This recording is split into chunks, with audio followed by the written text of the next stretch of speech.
نحمده ونصلي ونسلم على رسوله الكريم وعلى آله وأصحابه أجمعين. اللهم صل على سيدنا ومولانا محمد وعلى آل سيدنا ومولانا محمد وبارك وسلم. اللهم صل على سيدنا ومولانا محمد وعلى آل سيدنا ومولانا محمد وبارك وسلم. اللهم صل على سيدنا ومولانا محمد وعلى آل سيدنا ومولانا محمد وبارك وسلم. أما بعد فأعوذ بالله من الشيطان الرجيم. بسم الله الرحمن الرحيم. يا أيها الرسل كلوا من الطيبات واعملوا صالحا. صدق الله مولانا العظيم.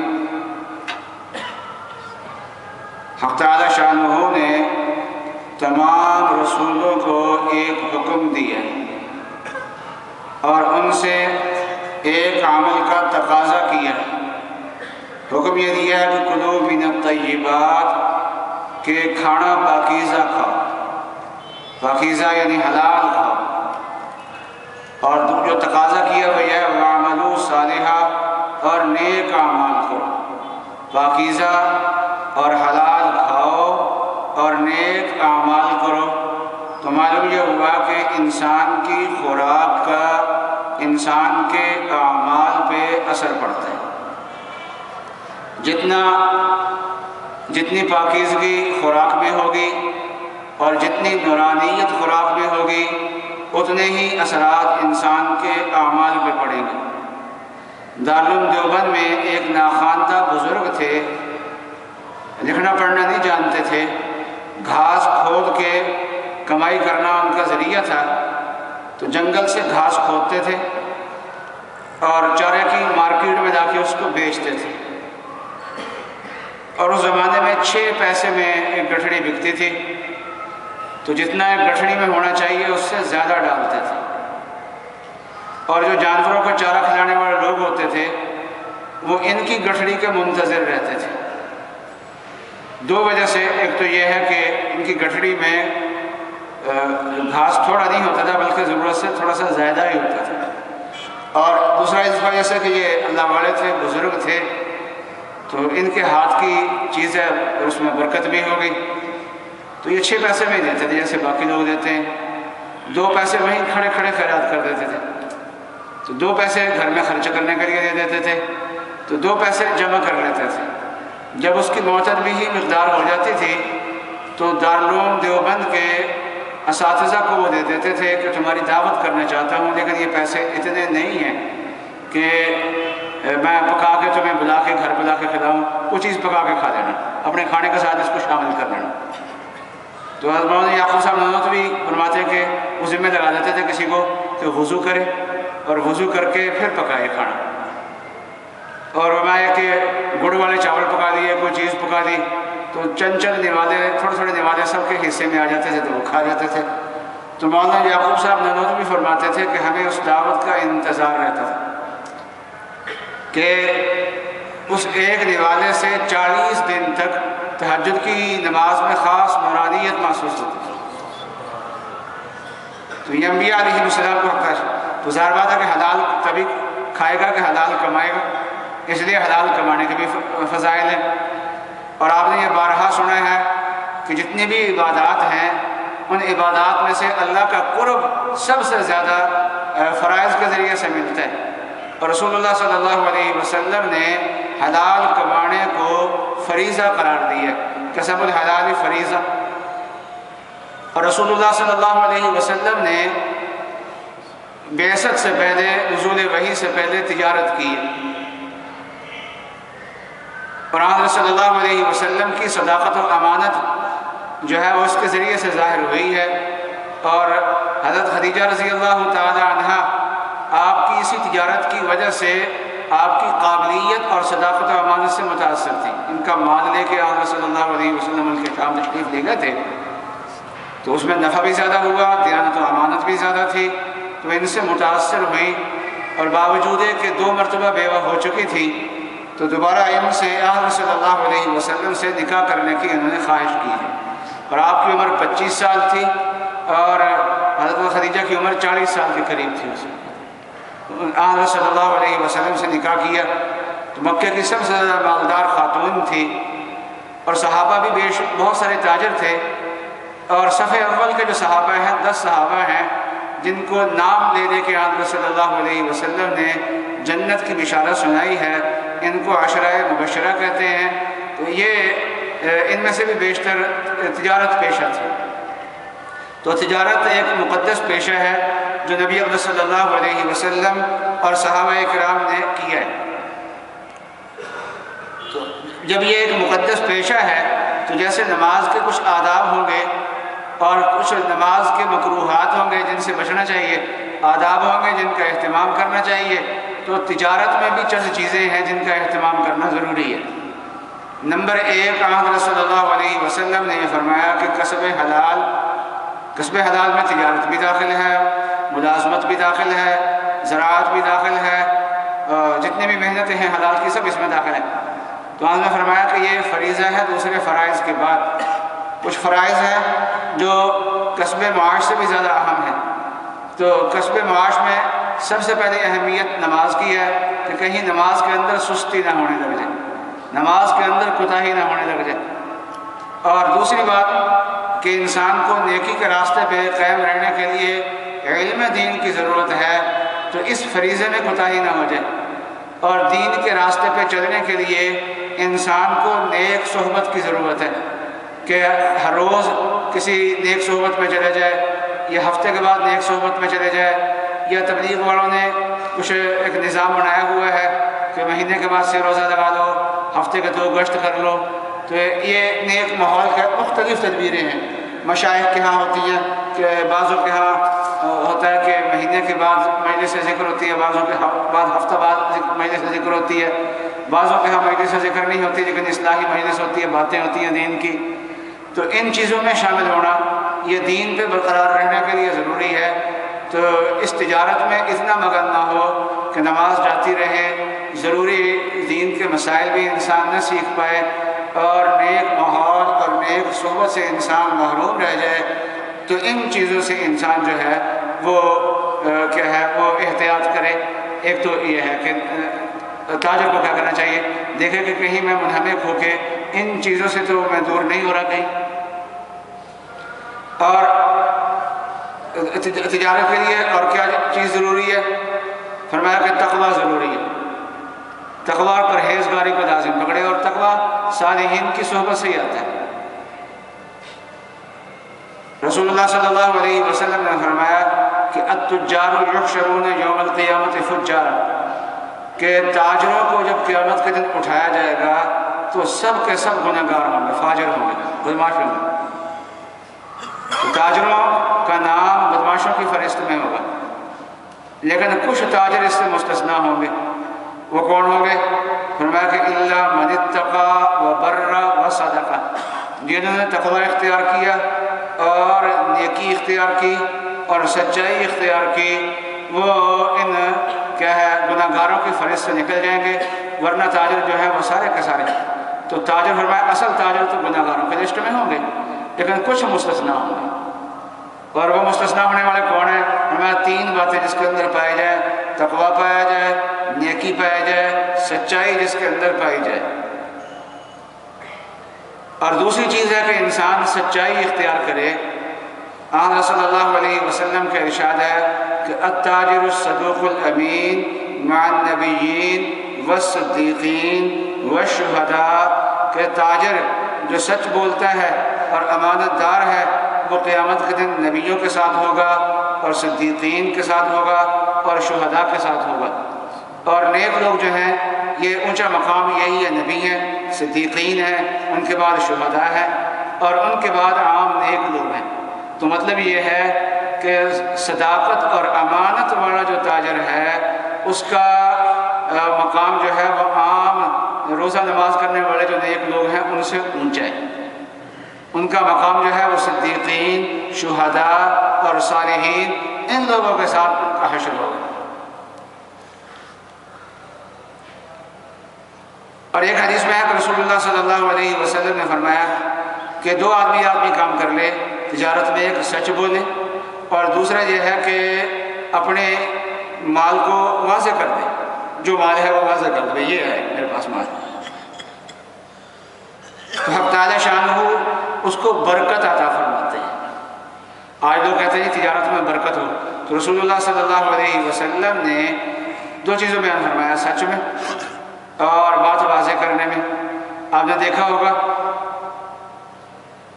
کہ اب دنیا کا اصول یہ ہے کہ پیکنگ ہوتی ہے کسی چیز کی تو اس کے اجزاء کیا ہے اس کے اوپر لکھا ہوا ہوتا ہے کہ اس میں یہ اجزاء بیان کیے، تو واضح کر کے بیان کرنا یہ برکت کا باعث ہوتا ہے۔ تو دو ایک تقویٰ ہو گیا، اور دوسرا امانت و دیانت ہے، سچائی ہے، اور تیسرا یہ ہے کہ نرمی اور حسن اخلاق انسان اختیار کرے۔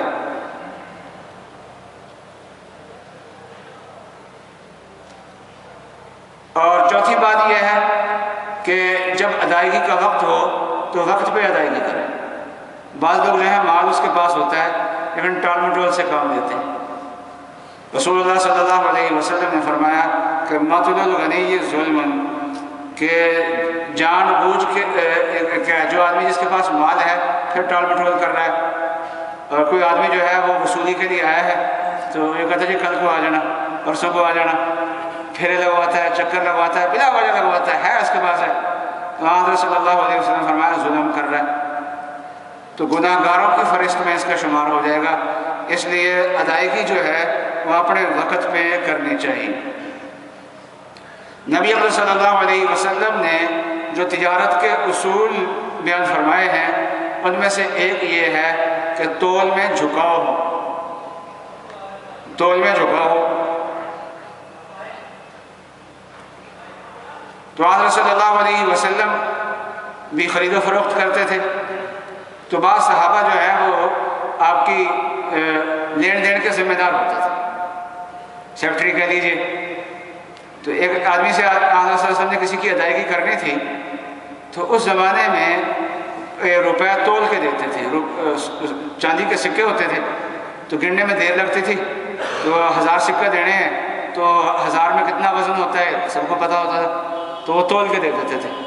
تو حضرت صلی اللہ علیہ وسلم نے اپنے کارندے کو، اپنی سیکٹری کو فرمایا کہ زن ورجہ، کہ تول کے دے اور ذرا تھوڑا سا زیادہ کر کے دے دینا، جس کو ہمارے یہاں تبلیغ والے کہتے ہیں جھکتا تولو۔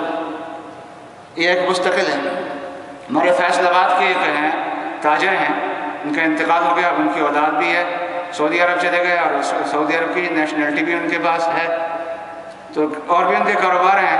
تو وہ خود مجھے بتا رہے تھے کہ میں نے ایک سونے کا بڑا کاروبار شروع کیا اس میں ریاض میں، اور پہلے وہ کاروبار جو ہے وہ گوروں کے پاس تھا، انہی سے میں نے لیا کاروبار، اور اس کاروبار میں بھی میں نے یہ اصول رکھا، حالانکہ سونے کے اندر تو گندم میں تو یہ اصول چلا دے گا کہ 50 کلو کی جو بوری ہے، تھیلا ہے، اس کو تول کے تھوڑا سا زائد ڈال دے اس میں، لیکن سونے میں یہ اصول کوئی نہیں کرتا۔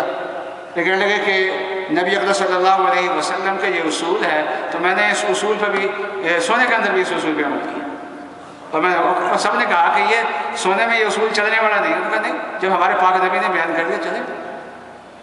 تو کہنے لگے کہ مجھے پیرس میں کسی مارکیٹ نے آفر کی کہ آپ یہاں پر بھی آئیں کاروبار کے لیے، تو کہنے لگے کہ میں نے ان سے کہا کہ آپ کے ہاں اس لیے نہیں آ سکتا کہ آپ کے ایریے میں مسجد نہیں ہے اور ہم نے 5 وقت نماز پڑھنی ہوتی ہے۔ تو انہوں نے کہا کہ اگر ایسی بات ہے تو مسجد ہم بنوا دیتے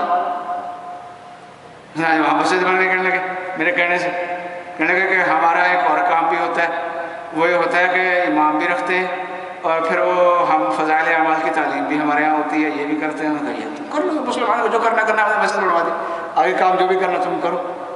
تو کہنے لگے کہ اللہ تعالیٰ نے اس عمل کی برکت سے مجھے اس مارکیٹ تک پہنچایا اور جہاں کبھی سجدہ نہیں کیا گیا وہاں مسجد بن گئی۔ تو یہ بھی ایک آداب میں سے، اور تجارت کے آداب میں سے ایک یہ ہے کہ انسان جو ہے وہ اپنی دکان پہ صبح سویرے جلدی جائے۔ ایک صحابی کہتے ہیں میں نے حضرت صلی اللہ علیہ وسلم سے پوچھا کہ تجارت میں برکت کے لیے، تو آپ نے فرمایا کہ اللہ تعالیٰ نے برکت جو ہے میری امت کو صبح کے وقت میں رکھی ہوئی ہے، تو تجارت میں انسان کو صبح کو جا کے جلدی دکان کھولنی چاہیے، مطلب یہ ہے کہ باقی مارکیٹ سے نسبت جلدی کھولے۔ اور تجارت کے آداب میں سے ایک یہ بھی ہے کہ کوئی تنگ دست ہو تو اس کو رعایت دے دے، جب یہ یقین ہو جائے کہ یہ تنگ دست ہے واقعتاً۔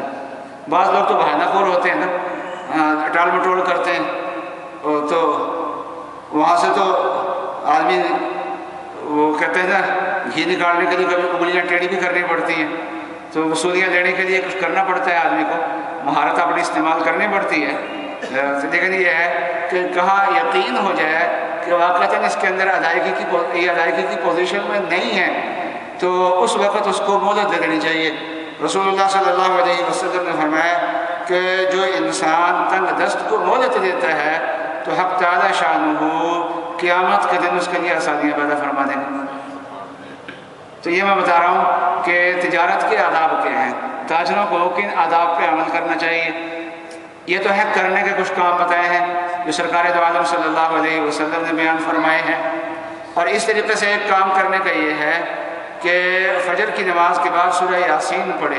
جو آدمی سورہ یاسین پڑھتا ہے فجر کی نماز کے بعد اور سورہ توبہ کی آخری آیت حسبی اللہ لا الہ الا ھو علیہ توکلت وہو رب العرش العظیم 7 بار پڑھتا ہے، تو اللہ تعالیٰ سارے دن، اور اشراق کی نماز پڑھتا ہے، تو ان 3 اعمال کی برکت سے دن بھر کے کام اس کے آسان ہو جاتے ہیں، اور اللہ تعالیٰ کام کراتے ہیں، کام اڑتے نہیں ہیں اس کے ساتھ۔ وہ آدمی چاہتا ہے کہ میرے کام نہ اڑیں تو نماز با جماعت پڑھے، ایک یہ ہے کہ اشراق کی نماز پڑھے، اور دوسرا سورہ یاسین پڑھے، سورہ توبہ کی آخری آیات پڑھے۔ اللہ تعالیٰ اس کی برکت سے اس کے کاموں کو آسان فرما دیتے ہیں، اس کے کام زیادہ اٹکتے نہیں ہیں۔ اور کچھ کام چیزیں ایسی ہیں جن سے انسان کو بچنا چاہیے۔ ایک یہ ہے کہ دھوکے سے آدمی بچے، ناپ تول میں کمی کرنے سے بچے، ناپ تول میں کمی نہ کرے۔ وَيْلٌ لِّلْمُطَفِّفِينَ الَّذِينَ إِذَا اكْتَالُوا عَلَى النَّاسِ يَسْتَوْفُونَ۔ بعض کام ایسے ہیں کہ ان میں ناپ تول کی کمی جو ہے اس کاروبار کا لازمی حصہ بن گیا ہے۔ پٹرول پمپ والے جو ہیں ان کے کاروبار کا ایک تقریباً لازمی حصہ بن گیا ہے۔ دودھ بیچنے والے جو ہیں تو یہ ناپ تول میں کمی کرتے ہیں، پانی وغیرہ مکس کر کے، تو یہ اس کا حصہ بن چکا ہے، تو یہ بہت بری بات ہے۔ ویل کا لفظ فرمایا، ہلاکت ہے، تباہی ہے۔ اور آج ہمارے معاشرے میں تباہی اس وجہ سے بھی آئی ہوئی ہے کہ یہ ناپ تول کے اندر کمی جو ہے یہ عام ہو چکا ہے۔ اس طریقے سے دھوکہ دینے سے انسان کو بچنا چاہیے۔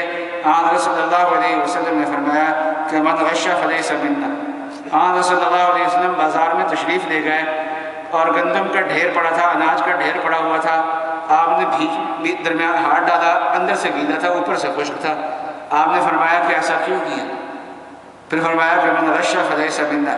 جو دھوکہ دینے والی بات ہے کہ اوپر مال اور طرح رکھا ہوا، نیچے اور اندر اور مال ہے، تو فرمایا کہ من غش فلیس منا۔ اور کسی کو نقصان نہیں پہنچانا چاہیے۔ فرمایا جو آدمی کسی کو نقصان پہنچائے گا، مشقت میں ڈالے گا، اللہ تعالیٰ اس کو مشقت میں ڈالے گا۔ اور اسی طریقے سے تاجر کو گالم گلوچ سے پرہیز کرنا چاہیے۔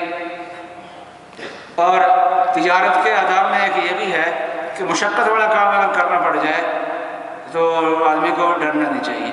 کچھ دن مشقت کے بھی آتے ہیں، کبھی مشقت والا کام بھی کرنا پڑتا ہے۔ تو انبیاء علیہ السلام نے بکریاں بھی چرائی ہیں، اس لیے مشقت والے کام سے انسان کو کیا ہے ڈرنا نہیں چاہیے۔ اور بس وقت ایسا ہوتا ہے کہ آدمی بہت عروج پہ چل جاتا ہے، پھر دوبارہ زیرو پہ آ جاتا ہے، تو مشقت والی زندگی دوبارہ شروع ہو جاتی ہے، ڈرنے کی پھر ہم زیرو پہ آ جائیں گے، پھر انشاءاللہ سفر کر کے آگے نکل جائیں گے۔ ایسی کیا بات ہے؟ تو یہ چند باتیں ہیں جو اس وقت میرے ذہن میں آئی ہیں تجارت کے متعلق۔ کچھ کرنے کے کام ہیں، آداب ہیں، اور کچھ چھوڑنے کے کام ہیں۔ اللہ تعالیٰ مجھے اور آپ کو عمل کرنے کی توفیق عطا فرمائے۔ باقی